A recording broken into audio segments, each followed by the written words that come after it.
नहीं रहते। हमारे भारतीय संस्कृति में सदियों से ही महिला सशक्तिकरण के प्रति जागरूकता रही। हमारे धर्म ग्रंथों में भी ये कहा गया है कि जननी जन्मभूमि से स्वर्गादपि गरीयसी, यानी माँ और मातृभूमि दोनों स्वर्ग से ही श्रेष्ठ हैं।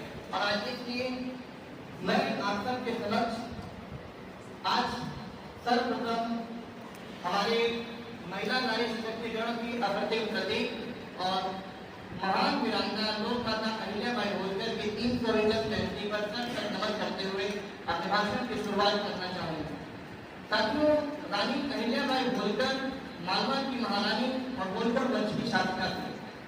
उन्होंने अपने कुशल प्रशासन और योगदान और परोपकारिता के माध्यम से अपने राज्य के लोगों की भलाई के लिए बहुत कार्य किए। उन्होंने कई धार्मिक युद्ध और सामाजिक सुधार किए, जिनमें मंदिरों का निर्माण, धार्मिक धर्मशालाओं का निर्माण, गरीबों के लिए अन्न क्षेत्र की स्थापना और महिलाओं के अधिकारों के लिए संघर्ष शामिल है। हमारे पूर्व मित्रों ने उनके जीवन दर्शन के बारे में आप लोगों को अधिक बताया, इसलिए मैं उस पर ज्यादा न जाकर के उन्होंने महिला सशक्तिकरण पर भी अधिक जोर दिया, इसलिए आज मैं उस पर आपका ध्यान आकर्षित करना चाहूंगा।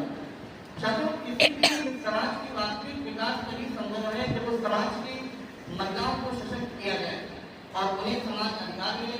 जब तक महिलाएं समाज में बराबरी का दर्जा नहीं प्राप्त करती, तब तक वह समाज अपने पूर्ण रूप में विकसित नहीं हो सकता।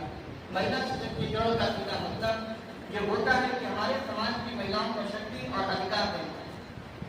आज का युग एक ऐसा युग है जिसमें महिलाओं को संविधान में कई अधिकार दिए गए हैं और आज महिलाएं इस विकासशील भारत को विकसित बनाने में अपना योगदान लगातार दे रहे हैं, लेकिन फिर भी उन्हें कई बार अलग अलग रूपों में प्रताड़ित किया जाता है। महिला सशक्तिकरण के माध्यम से वास्तव में और वास्तविक प्रयास से सुनिश्चित करने में नहीं है कि हम लैंगिक समानता को अपनाएं। और जब भी हमने महिलाओं को सहयोग दिया है तो उन्होंने हर क्षेत्र में उज्जवल प्रदर्शन किया है। भारत में भी हमने महिलाओं को राष्ट्रपति, अंतरिक्ष यात्री, उद्यमी और फिर ऑपरेशन सिंदूर के हाल में मुख्य भूमिका निभाने वाली कर्नल सोफिया कुरैशी और विंग कमांडर व्योमिका सिंह हो, या फिर हमारे ही नर्सिंग कॉलेज के प्रधानाध्यापिका प्रोफेसर देवीरा और वाइस प्रिंसिपल प्रोफेसर साहिल अख्तर खान जैसी लेडीज को हमने देखा है कि वो जब भी उन्हें अपनी भूमिका निभाने का मौका मिला है, उन्होंने बखूबी अपनी भूमिका का निर्वहन किया है और जिम्मेदारियों को उठाया। तो इसलिए अंत में मैं कुछ पंक्तियां पढ़कर अपनी वाणी को विराम देना चाहूंगा कि क्यों होती है निराश तो सहनशीलता का प्याला है, क्यों होती है निराश